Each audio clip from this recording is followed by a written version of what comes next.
Estamos de volta para o segundo bloco do Opinião em Debate aqui na MultiTV, canal 7 da Via Cabo. Hoje, eu e Sueli Petrúcio estamos tendo o prazer de receber aqui em nossos estúdios o professor e pesquisador da UENF, Fábio Costa, e estamos conversando sobre as condições sanitárias e higiênicas dos açougues. Professor, diz pra gente como deve ser o procedimento no açougue, o que deve ser observado no comércio da carne que vocês constataram que não está ocorrendo O mais grave, o mais drástico que nós observamos no mercado municipal foi justamente a falta de higiene das instalações, balcões inadequados, enferrujados, sem refrigeração, a carne exposta sem refrigeração. Isso tudo é um sério risco de contaminação por esse produto. O servidor que vai... Exato. O manipulador... o manipulador. O manipulador desse alimento que não tem hábitos higiênicos adequados, como mantendo unha suja, barba por fazer. Sem a preocupação. Sem gorro, sem jaleco. Fumando. O fumo deve ser inibido no manipulador do estabelecimento.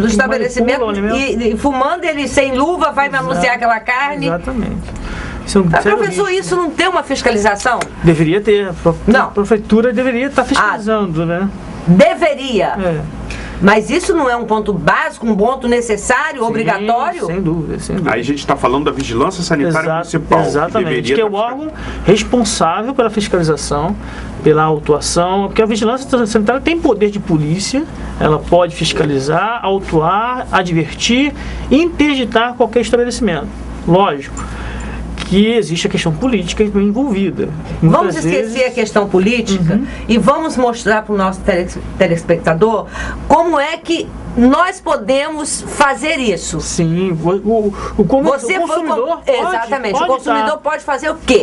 Primeiramente, ele deve fazer uma denúncia para a vigilância sanitária. Certo. E vai receber um protocolo dessa vigilância, que é um documento que ele já fez a sua denúncia. Digamos que ele já fez 3 denúncias lá e não resolveu. Pode procurar o Ministério Público. O próprio Ministério Público, dependendo da gravidade do problema, pode tomar suas devidas atitudes, devidas ações para tentar minimizar esse problema, que é um risco de saúde pública que atinge toda uma população que consome esse produto. O que aconteceu no passado, o próprio Ministério Público atuou, interviu em muitos matadouros que faziam abate clandestino, juntamente com a inspeção estadual, e obrigou a inspeção estadual a tomar ações para tentar minimizar esse problema de abate. Quer dizer, o Ministério Público primeiro vai ter essa conversa inicial com a Prefeitura. Com a Prefeitura. Exatamente. Não solucionou o problema, vai para a instância estadual. Pode ter para a instância federal, mas a princípio o Ministério Público ele tem poder também de entrar em contato com a vigilância sanitária e obrigar que essa vigilância sanitária atue de forma adequada. Ele tem esse poder, digamos assim, esse poder de polícia para agir dentro do próprio município com a vigilância sanitária. Ele pode obrigar a vigilância a tomar as devidas atitudes. Professor Fábio, a gente chegando no açougue, eu cheguei no açougue lá no meu bairro. Então é óbvio que tem coisas que a gente faz instintivamente, olhar as condições de higiene, se a pessoa está com as unhas cortadas, se a pessoa está com... Agora, qual o material adequado para uma mesa de manipulação da carne, um balcão, a faca, um instrumento de corte, não só a faca. O ambiente em si. O que deve ser observado? E outra curiosidade que eu tenho, a quantos graus essa carne deve ser armazenada? Bom, a carne deve ser armazenada a temperatura máxima de 7 graus. Isso carne resfriada. Já a carne congelada deve ser mantida a menos 18, menos 20 graus. Bom, com relação às instalações e equipamentos, devem ser equipamentos de aço inox. No passado usava-se uma madeira, né? Isso. Para fazer o corte da carne, manipulação dessa carne. Isso é proibido, porque a madeira era porosa, ela acumula sujidade, ela acumula contaminação. E vai servir vai acumular bactérias horrorosas. Vai servir como foco de contaminação, uma contaminação cruzada entre a carne e a madeira. Então deve-se usar material de aço inox. Isso é recomendado. Por quê? Porque o aço inox é de fácil manipulação, fácil higienização, limpeza e não sofre a ferrugem. Ele não enferruja como outros materiais. Então, deve-se procurar sempre adquirir as carnes nesses locais, com balcão frigorífico, com carne refrigerada e material de aço inox. As facas devem ser constantemente higienizadas, lavadas. Mas não é comum, o senhor deve ter encontrado lá no mercado, a presença de cachorro, de gato? Sim, sem dúvida, porque é totalmente aberto, né? Ali você tem acesso a gatos, isso eu não estou falando, não estou falando dos bichinhos dos vetores, sem contar dos vetores que ficam escondidos muitas vezes, que a gente não tem acesso, né? Então quer dizer que aquela tabuzinha de carne, de madeira, que muitas vezes as pessoas têm em casa, ou até com aquela forma exatamente. Inclusive a colher de pau, né? Deve-se também evitar o uso da colher de pau, que já vem sendo usado há muito tempo. Porque a madeira vai acumulando a sujidade, vai servir como uma contaminação. Então a madeira não pode ser utilizada em contato com essa carne. Certo. Dificulta a higienização do material. E essa carne, ela pode ser estocada junto com outros alimentos?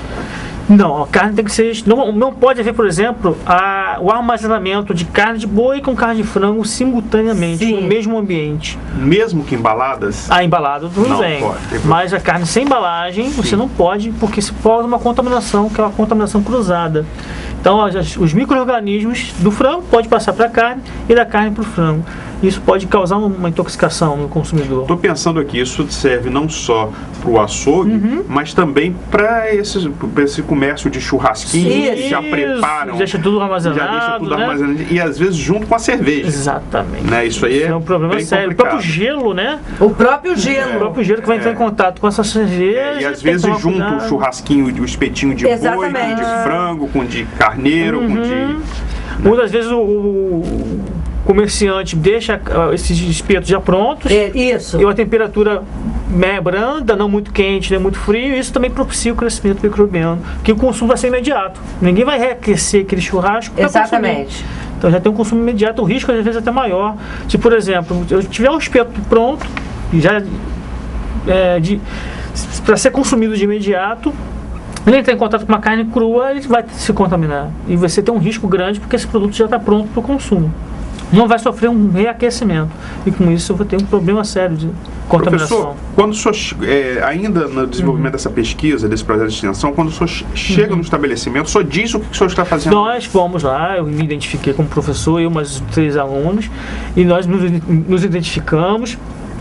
E, inclusive, esse projeto vem sendo realizado desde o ano passado. No final do ano passado houve também um curso de extensão, onde eu ministramos um curso de boas práticas de fabricação, mostrando todos os cuidados com a manipulação, com o lixo, com o ambiente, os vetores, os animais que podem contaminar esse alimento. Mas como é a recepção das pessoas? Inicialmente eles ficam meio desconfiados. Apreensivos. Eu até coloquei, não estou aqui para punir vocês, eu não estou aqui para fiscalizá-los, apenas para informá-los, conscientizá-los. Inclusive, nesse curso de extensão que eu fiz no ano passado, para esses manipuladores, nenhum apareceu. O público-alvo do curso que esteve presente, efetivamente, foram os estudantes e alguns pesquisadores, mas a população do mercado, os manipuladores daquele mercado não compareceu. E o pessoal da fiscalização da prefeitura também não apareceu para saber como é que poderia resolver? Também não. No final do mês passado, o pessoal do Serviço de Inspeção Municipal da Prefeitura me procurou para que fosse então dado início a uma parceria para a gente tentar melhorar essas condições. Mas é muito recente ainda não tem nada concreto. Mas depois que o senhor chega e fala, isso aqui está errado, isso aqui não pode ser assim, eles aceitam bem? Tem que haver o quê? Uma conscientização desde a base, né? É um problema cultural. A cultura já está estabelecida e a resistência é muito grande. Por isso sempre fez daquela forma.